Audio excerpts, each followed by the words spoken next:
Evil plan gone wrong. The sun was hot in the sky, and Abosi market was full of noise and colors. People were shouting, selling food, clothes, and toys. The smell of roasted corn and fried akara filled the air. Uju walked through the market with a smile on her face. She wore a yellow dress and carried a small purse. She loved the market. She loved the sounds, the smells, and most of all, the food. Uju was 20 years old. She lived with her mother, Mama Ifeoma, in the city. Her mother had taught her how to cook since she was 10 years old. Mama Ifeoma believed every girl must know how to take care of herself. They lived in a busy part of town, filled with noise, neighbors, and little shops at every corner. Uju had friends who always visited, and she often shared her food with them. But what she really loved was exploring food made by other people. She believed every hand had a different taste, and she wanted to taste it all. Her favorite place in the market was Auntie Nkechi's jollof rice stand. It was near a small corner, just beside a red umbrella and a shop that sold second-hand shoes. Auntie Nkechi was always smiling and wore bright-colored clothes. She joked with everyone and called Uju baby girl. Uju baby. Come now. Today's rice get extra goat meat inside. Auntie Nkechi called out with a wide smile. Uju laughed. She walked over and sat on the small bench beside the stand. But as she lifted her spoon to eat, something strange happened. Her hand stopped in the air. She felt cold, even though the sun was hot. She looked up and saw an old woman sitting nearby. The woman had glowing eyes and didn't blink. Uju blinked. When she looked again, the old woman was gone. She shook her head. Maybe I'm just tired, she whispered and took a bite of the jollof rice. That night, Uju could not sleep. Her room felt too quiet. The fan spun above her, but it did not help. She kept thinking about the old woman. Her eyes were so sharp, like they were looking deep into Uju's heart. In the morning, Uju woke up feeling dizzy. She looked in the mirror and saw dark circles under her eyes. Her hands were shaking. She tried to brush her teeth, but the toothpaste fell from her hand. Her heart started to race. What is happening to me? She whispered. She didn't go to the market that day. She stayed in bed, wrapped in her blanket. Mama Ifeoma came into the room. Uju, are you okay? You look sick. I don't know, Mama, Uju said. I feel strange. I can't explain it. Her mother touched her forehead. You're cold. That's not normal. Maybe we should go to the clinic. Uju nodded slowly, but deep inside, she knew this was not something a doctor could fix. Later that evening, as Uju tried to eat dinner, her spoon shook again. The food in her mouth tasted like dust. She pushed the plate away. That night, she had a dream. She was in the market, but everything was dark. The stalls were empty. Then she saw the old woman again. She stood in front of her, smiling. You have eaten, the woman said. Now, your light is mine. Uju woke up screaming. She jumped out of bed and ran to her mother. Mama. That woman.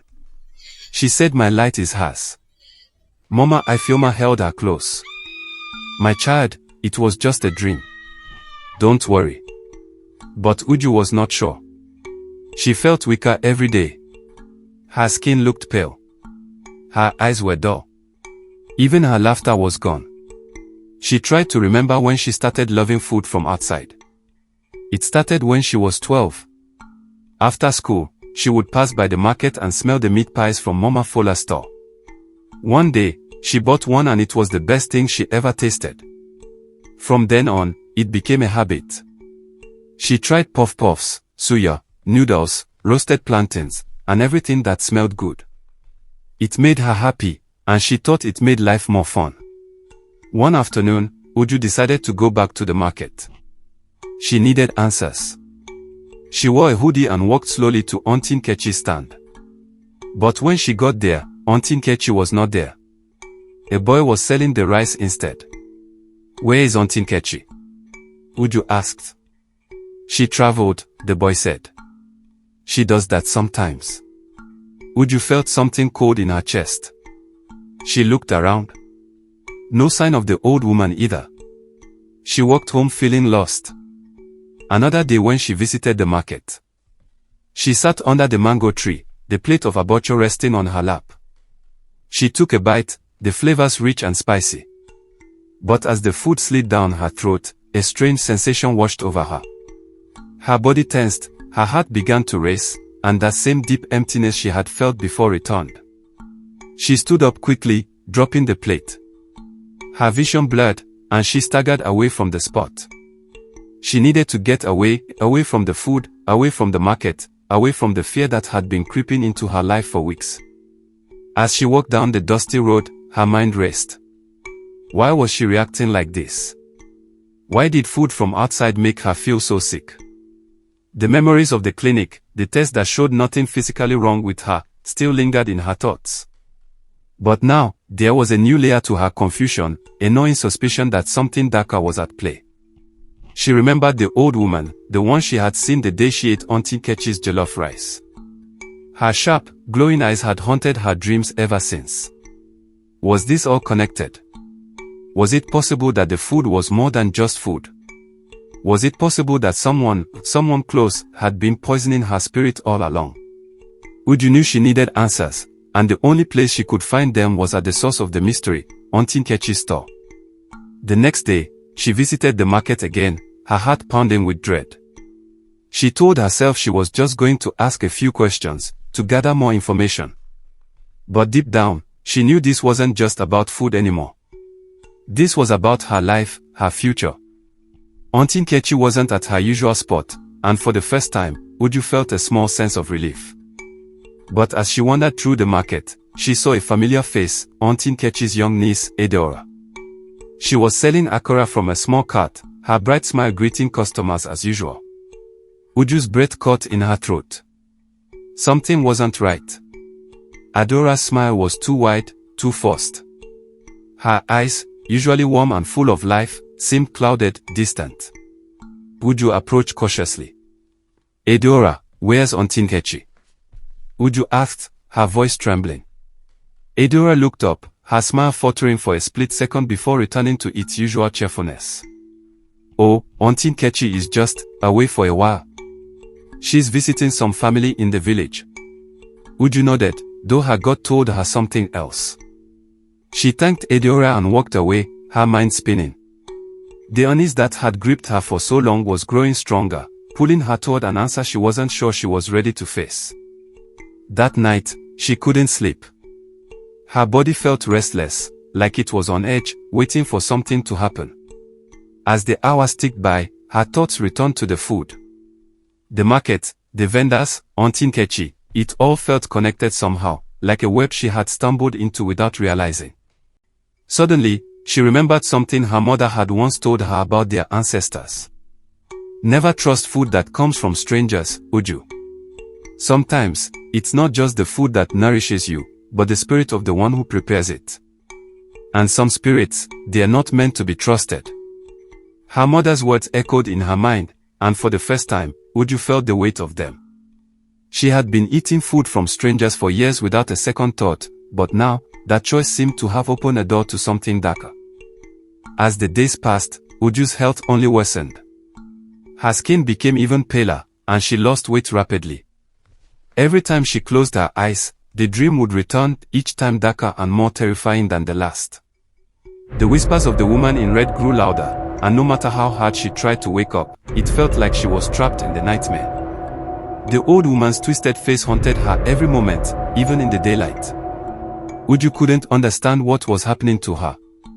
She had seen a local herbalist, and her family had tried every remedy, burning herbs, drinking potions, even calling on spiritual powers, but nothing seemed to work.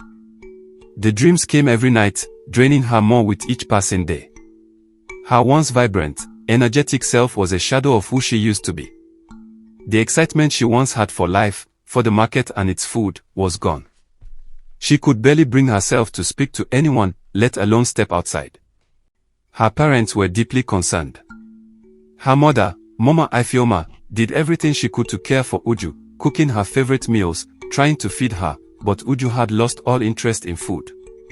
The once vibrant girl, full of dreams and ambition, now looked empty and afraid of how the future would turn out too.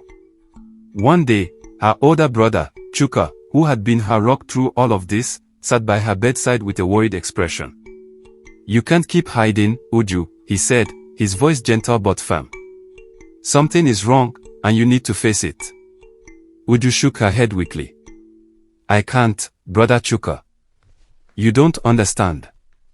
I don't know what's happening to me, but every time I go near the market, I feel like I'm going to die.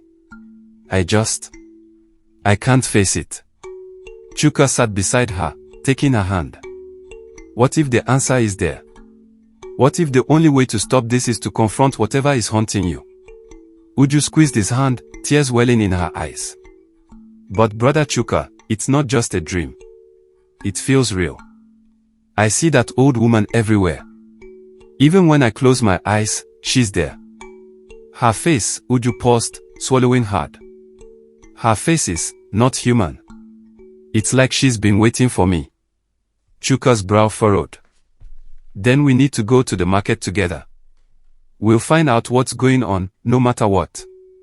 Uju hesitated, her stomach turning at the thought of returning to the place that had caused her so much fear. But deep down, she knew Chuka was right. She had to face it. The next morning, Uju and Chuka ventured to the market together. Uju's heart pounded in her chest as they walked through the market. She had avoided this place for weeks, but now, with Chuka by her side, she felt a strange sense of determination. It was afternoon and the sun was high. The sounds of traders shouting their prices and the scent of roasted yam filled the air, but none of it brought her comfort. Uju's eyes scanned the familiar faces, her stomach knotting at every turn. Her gaze landed on the small corner where Auntie Nkechi's food stall usually stood, but it was empty. "Where's Auntie Nkechi?" Uju whispered, her voice shaky. Chuka looked around, noticing that there were fewer people in the area than usual. "I don't know, but we're not leaving until we find out what's going on." They walked around, but there was no sign of Auntie Nkechi. Then they went back home. What Uju and the other customers who had been buying her food didn't know was that the woman they called Auntie Nkechi wasn't who she appeared to be. And the adorer she called sister is actually not her sister. She is one of their members in the coven. She also sells akara to collect the destiny of those who are not strong spiritually. She looked like a vibrant, friendly 30-year-old woman. Her skin glowed, her eyes sparkled, and she always wore the latest clothes. But behind that youthful smile was a truth darker than anyone could imagine. Auntie Nkechi was 100 years old. Her beauty and health didn't come from good genes or clean living. They came from something much older and more dangerous, a dark power that fed on people's destinies. Each plate of jollof rice, each bite of her spicy stew, each smiling thank you she received from a customer, it was all part of the ritual. Every meal she served carried a silent trap. A piece of that person's future, their joy, or their health would be taken and given to her. It hadn't always been like this. Many years ago, Auntie Nkechi had been a normal woman. She had 4 children and a quiet husband. Life was hard, but she believed in working and praying. Then her husband died in a tragic accident, and her heart turned bitter. She began searching for any way to survive, and one night, she found a woman in red robes at a riverbank who promised her youth, beauty, and wealth. But there was a price. The woman told her she could live long, stay beautiful, and have all the riches she wanted. But in return, she would have to feed the spirit with the destinies of others, starting with the ones closest to her. She agreed. Each of Auntie Nkechi's children had once been full of dreams. They were beautiful, smart, and full of life. But as the years went by one, their lives fell apart until only one remained. The first died after a brief, strange illness. He had been healthy in the morning, laughing and dancing with friends. By evening, he was vomiting and shaking. By night, he was gone. The doctors were confused. They said it might have been poison or a mysterious infection, but they couldn't explain it clearly. The second child died in a car accident. She was coming back from a burial in Lagos when her vehicle ran off the road. Witnesses said it looked like she was trying to avoid something in the road, something no one else saw. Her body was found crushed, her phone still ringing in her bag. Then there was Amarochi, Auntie Nkechi's last daughter. Amarochi had a gift for cooking, just like her mother. Neighbors often came to her house for Sunday jollof rice or to ask for soup tips. But even with all her beauty and skill, her life was full of sorrow. Her first marriage failed quickly. Her husband said she couldn't cook. Everyone in the neighborhood knew that was a lie. Amarochi's food was always praised. But her husband insisted, and one day, he packed his things and left. What Amarochi didn't know was that her own mother had placed a spiritual blindness over the man. In his eyes, Amarochi's talents disappeared, and all he could see was failure. Her second husband loved her at first. But after a year, they couldn't have a child. They tried everything: doctors, herbs, prayers. Amarochi took pills, injections, and even went for spiritual deliverance. But nothing worked. She didn't know the truth: her own mother was behind the curse. Auntie Nkechi had sealed her womb, making sure she would never carry a child. The sacrifice demanded it. Still, Amarochi didn't give up. She married a third time. This time, things went wrong fast. On the day of her sister-in-law's wedding reception, in front of over 200 guests, something strange took over Amarochi. She stood up, pointed at her new husband, Obinna, and screamed, "You're a thief.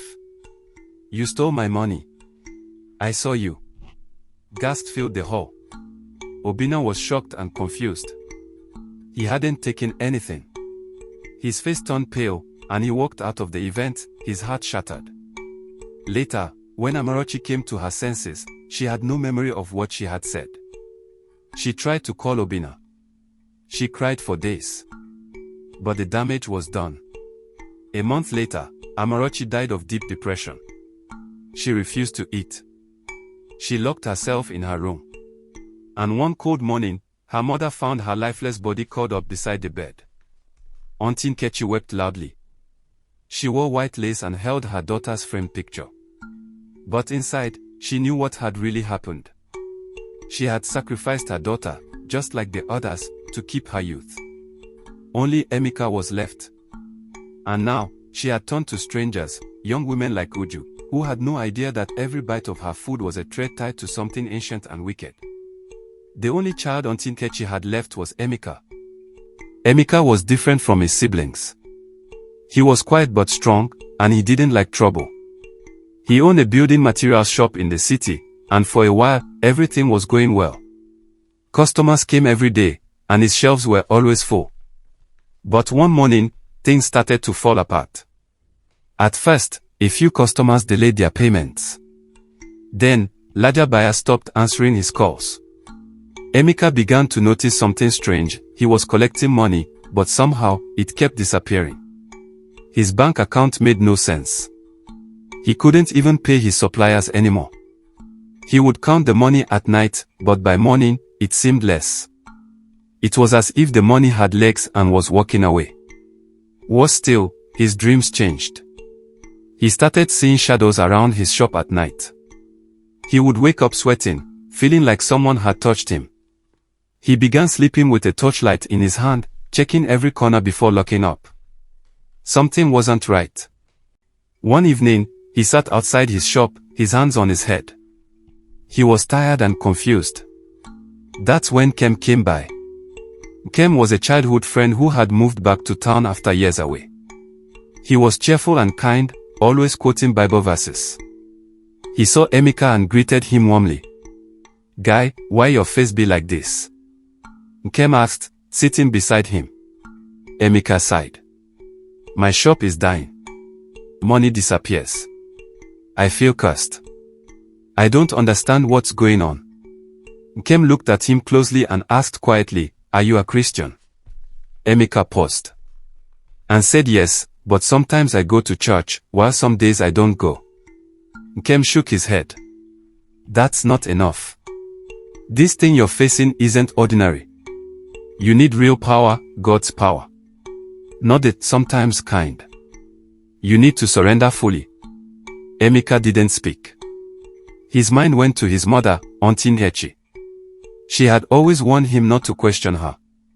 She sent him money sometimes, but he never asked how she got it. He just stayed away. That evening, after Nkem left, Emeka couldn't sleep. His heart beat fast. He remembered how his siblings had died. How everything around his mother always felt strange. He remembered the prayers she never said, the dark room she always kept locked, the cold chill that filled the house even when the sun was shining. The next morning, he called Nkem. "I'm ready," he said simply. They met in a small fellowship center.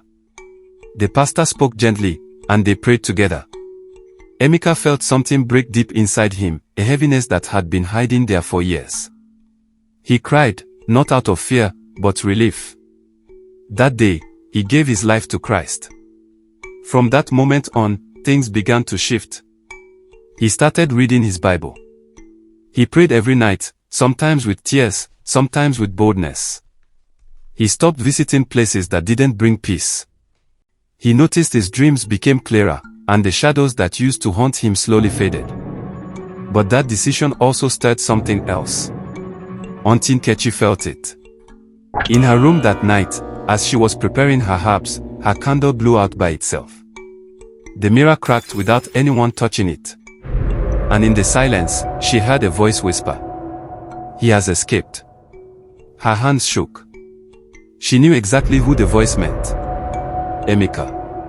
Her final connection. And now he was out of her reach. Or so she thought. Before Emeka gave his life to Christ, strange things used to happen while he slept. He would dream of a shadowy woman walking around his room, her feet making no sound. She would move to where he kept his money, stretch out a wrinkled hand, and take it, one note at a time. Sometimes, he would wake up sweating, his body too weak to move, as if someone had just left the room. He never saw her face clearly. But now, something had changed. That night, Auntie Nkechi came again. She arrived in her true form, no longer the young and beautiful woman people saw at her food stall, but a bent, wrinkled old witch with sagging skin and silver eyes that glowed in the dark. She moved quietly into Emeka's room, planning to take more of his wealth. She stretched out her hand toward the corner where the money bag was kept. Then she saw it. A wall of fire. Bright, glowing, and alive. It surrounded Emeka like a giant circle, from his bed to the ceiling. She gasped and stepped back. "What kind of fire is this?" she whispered, trembling. Since when did Emeka have fire as a god? She moved closer and reached out, just to test it. The fire touched her fingers, and she screamed. A thick, burning pain shot through her hand like lightning. She vanished into the darkness before the flames could touch more of her. The next night, she came again, hoping it was just a mistake. The fire was still there. The third night, she tried to bring a charm, something she had used on powerful people before. She mumbled dark words and waved her black feather, hoping to pull Emeka's spirit into her hand. Nothing happened. The fire grew hotter. After Auntie Nkechi fled Emeka's room that stormy night, her pride was bruised. She couldn't understand how her strongest spells had failed. She had never seen power like that. The fire was beyond her. But she wasn't ready to give up. She wore her red cloak and went deep into the forest where no bird sang, and no breeze blew. The trees there whispered in strange voices, and the air smelled like old blood. She called on dark spirits. From the forbidden rivers, she summoned water spirits who had lived for hundreds of years. From the ancient shrines, she offered red oil and black kola to forgotten gods. She cut her skin and dropped her blood into the earth, saying, "Give me strength. Emeka must fall." But that night, when she entered Emeka's room again, ready with her full power, she was thrown backward before she could even reach him. The fire around him was brighter than ever. And now, 3 mighty angels stood at each side of his bed. Their eyes were like lightning, and swords of fire burned in their hands. They didn't speak. They only stared at her. The moment her shadow touched the circle, one of them raised his sword, and the light was so strong, she screamed and vanished. It happened again the next night. And again. By the 4th time, Auntie Nkechi stopped. Her powers were no match. Meanwhile, in the real world, Emeka's life was changing. New customers came to his shop every day. Big trucks loaded his cement and blocks to far places. People from Abuja, Lagos, even Ghana, called to buy from him. His phone never stopped ringing. He couldn't understand how everything turned around so fast. But he never forgot to pray. Every morning, he knelt and thanked God. Every evening, he read his Bible. The fire of God remained strong around him. Then one afternoon, as he was arranging some items in the store, a woman stepped in. He looked up. It was his wife. She held the hands of their 2 children. Her eyes were full of tears. She looked thinner, and her clothes were simple. But her face showed sorrow and shame. Emeka, she whispered, her voice shaking. I am sorry. He stood frozen. She continued, I left because I was afraid. We had nothing, and I was tired. But now I see. I was wrong. Please, forgive me. Emeka looked at his 2 children, Monalisa and Adugo. Their eyes were wide with hope. Slowly, he smiled. He opened his arms. They ran into him. That night, their home was filled with laughter again.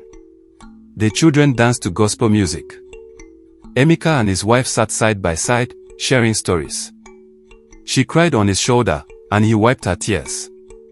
But far away, in her cold, dark room, Auntie Nkechi stared into her mirror, and what she saw made her to know. She was losing. And she knew what came next. If she couldn't get Emeka, she would have to destroy Uju. Back at Uju's house, things were getting worse. She could no longer go out at all, not even to see her friends anymore. Her legs felt like wood, too heavy to move. Even standing to bath made her dizzy. Most days, she lay in bed, staring at the ceiling, her body weak and shaking. Mama Ifeoma stayed by her side every day. She tried all kinds of remedies. From hospitals to herbal medicines. Nothing worked. The dream still came. The old woman in red gown, the glowing eyes, the whispers in the dark. One day, Chuka, Uju's elder brother, called Emeka. They had been childhood friends, very close when they were younger.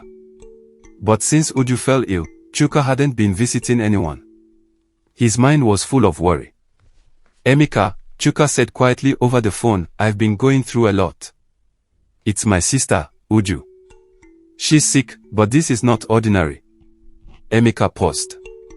What's happening to her? Chuka told him everything, the strange sickness, the sleepless nights, the fear in the house.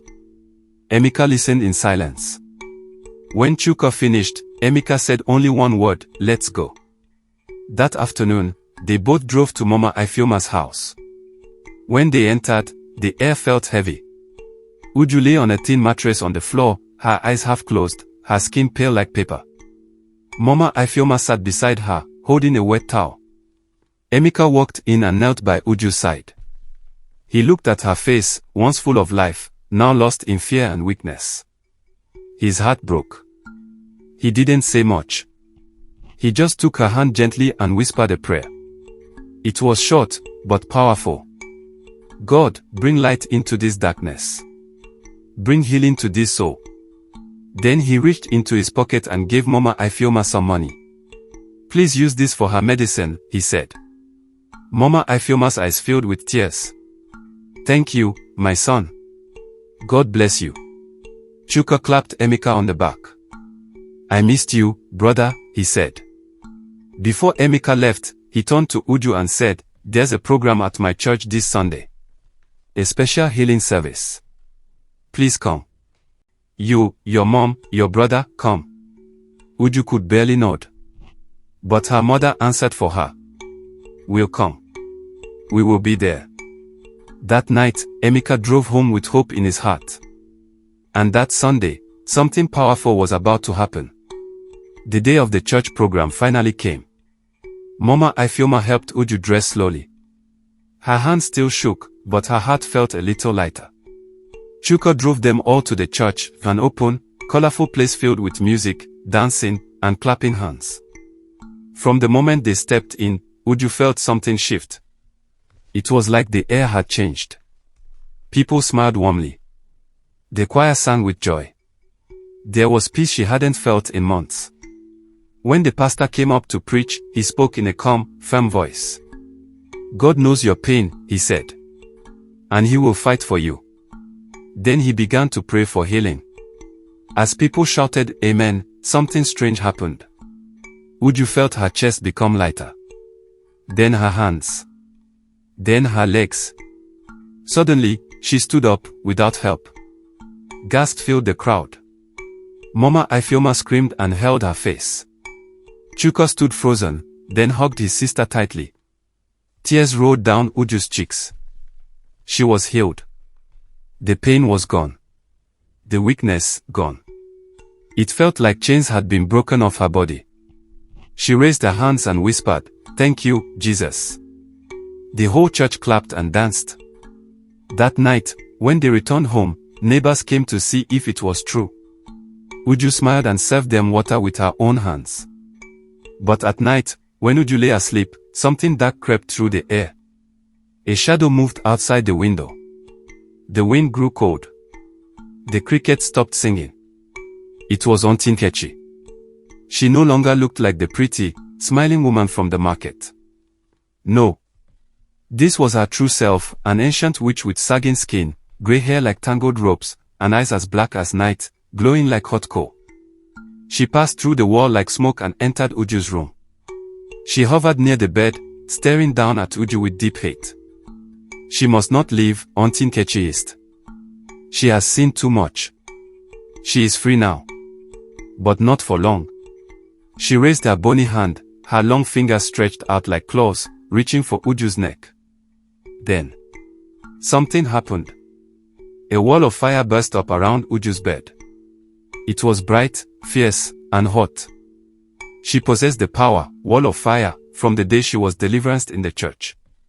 Aunty Nkechi jumped back, screaming. My hand, oh. The fire wasn't normal, it moved like it was alive. It circled the bed, burning with a holy light that made the whole room glow. No, she shouted. What kind of power is this? She floated above, trying to enter from the ceiling. But the fire rose higher, following her. Flames licked her skin. She screamed in pain and spun in the air, trying to escape. What is this? She cried again. Why can't I touch her? Then she saw them. Two tall angels stood beside Uju's bed. Their robes were white as snow. Their eyes were like fire. And in their hands were flaming swords. They said nothing at first. Then one stepped forward. Leave her, the angel commanded. His voice shook the air like thunder. Before Aunty Nkechi could reply, a blast of fire hit her chest. She screamed louder than ever before and vanished, burned her finger, blown her away by the power of heaven. The room became quiet again. Uju never woke up. She slept peacefully, her face calm, wrapped in light. The fire slowly faded. The angel stayed beside her, watching through the night. Her battle was over. The next morning, the sun rose like every other day. The market was alive with sound, traders shouting prices, children laughing, horns honking in the distance. At Aunty Nkechi's food stand, the smell of jollof rice and stew floated in the air. Her customers stood around, chatting, waiting for her to open. Then a cold wind passed through the market, unusual for a sunny day. People looked around, confused. Suddenly, someone pointed. Who is that old woman opening Aunty Nkechi's cooler? Heads turned. There, bending slowly over the pot, was a woman with grey hair tied back in a shaky bun. Her skin was loose and wrinkled. Her fingers were thin and bent. Her eyes were dark and empty, like she hadn't slept in 50 years. She looks like she's 100 years old, someone shouted. The crowd went quiet. One of the regular customers, Mr. Toby, stepped forward. He had eaten at Aunty Nkechi's stand for over 5 years. He frowned and asked, Madam, where is Aunty Nkechi? The old woman slowly turned. Her lips curled into a dry, crackling smile. Her teeth were black, some missing, the others broken. "I am Auntie Nkechi," she said, her voice rough like old paper. "Or can't you see me again?" Gasps filled the air. "No," shouted a woman in a yellow scarf. "That's not her. That's not the Nkechi I know. The Nkechi I know is young, pretty, always smiling." More people gathered. Phones came out. Pictures were taken. Whispers turned to shouts. Mama Neka, one of the oldest traders in the market, stood at a distance, frozen. She whispered to herself, her eyes wide, "Can they now see me? Is my secret exposed?" The truth is that since she can't kill Emeka and Uju, her secret is out. Then again, trembling, she whispered louder. "So, they can now see my real face." Oh no, the veil is lifting. Customers stepped back in fear. No one moved closer. Even the flies refused to land on the food. A deep silence fell over the stand. The truth had begun to reveal itself. Suddenly, Auntie Nkechi's legs gave way beneath her. She dropped to the ground like a sack of yam. Her hands trembled. Her face began to change even more, her skin turned ashy, her eyes hollow. Her charm, the one that kept her young and beautiful, faded completely. That strange wind that swept through the market earlier wasn't normal. It was heavy, loud, and full of power. People held their wrappers tight. Umbrellas flew. Coolers toppled over. And right there on the dusty market ground, she began to cry. Real tears rolled down her wrinkled cheeks. Then she did something no one expected. She confessed. In front of the whole market, she screamed with her broken voice. "I am not 30. I am 100 years old. I've been feeding you all with cursed food." People gasped. She kept shouting, her voice cracking like broken glass. "I used the destinies of those who ate my food to renew my youth. That's why many of you are stuck. That's why your children are sick. That's why your life doesn't move forward. I stole your lives to keep mine." People cried louder. Then she said something worse. "I sacrificed all my children, one by one, to gain more power. They died mysteriously. Except for Emeka. He escaped. But I tried. I tried to kill him so many times. I failed because God covered him. Light covered him. Fire covered him." The crowd gasped again. A man, who had just walked into the market to buy palm oil, froze when he heard the name Emeka. He knew him. They went to the same church. He pulled out his phone, trembling. "Hello, Emeka. Your mother, she's in the market, she's confessing. She said she tried to kill you. She mentioned a girl too, Uju." Emeka stood still, phone in hand, heart pounding. He quickly called Uju. "Uju, my mother confessed about you." Uju's heart dropped. Her hands shook as she passed the phone to her brother Chuka and their mother, who were seated near her. The three of them, Uju, Chuka, and Mama Ifeoma, left the house with Emeka and headed to the market. By the time they arrived, the crowd had grown. Hundreds of people stood in silence, surrounding the crying, collapsing figure of the woman they once trusted. Auntie Nkechi. They pushed through the crowd. And then they saw her. The real her. Old. Grey. Almost lifeless. Bent to the ground. Her mouth wide open in confession. Uju gasped. Her mother held her chest. Chuka's eyes went wide. Emeka stood, frozen, his heart heavy. This was his mother. The woman who carried him in her womb. The woman who fed him as a child. But now, the same woman who had tried to kill him and his friend's sister, Uju. He looked at Uju. Their eyes met. Pain. Shock. Shame. He looked at Chuka, his best friend. Chuka couldn't say a word. Tears rolled down Mama Ifeoma's face as she stared at Auntie Nkechi. How could someone who smiled with them for years have been the one behind their daughter's suffering? Auntie Nkechi, still on the ground, kept weeping. I tried to kill Uju. I failed. Fire chased me. Angels blocked me. I wanted her destiny, but I couldn't get it. People began to pray aloud. Some cried. Some shouted. Some fainted. Uju held her mother's hand tightly. This was real. Everything she had been through was real. The source of her pain was now exposed. And there she was, on the ground, breaking apart.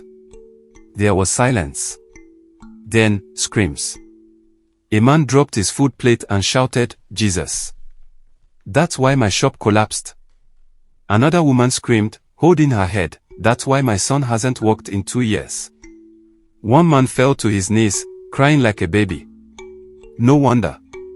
No wonder my life has been upside down since I started eating here.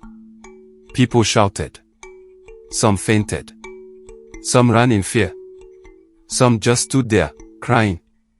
And then, just as Auntie Nkechi whispered her final words, the sky began to darken. Clouds gathered like a funeral. Birds flew away. A cold, eerie stillness fell across the market. She gave one last sigh, her body shaking. Then she collapsed. Her eyes rolled back. Her body stopped moving. Auntie Nkechi was gone. That day, the town of Abosi cried. Not just because a woman had died, but because they finally saw the truth. They mourned what they had unknowingly eaten. They rejoiced that evil had finally been exposed. And as her body was carried away by men who didn't even want to touch her, many promised one thing: never again would they eat outside food.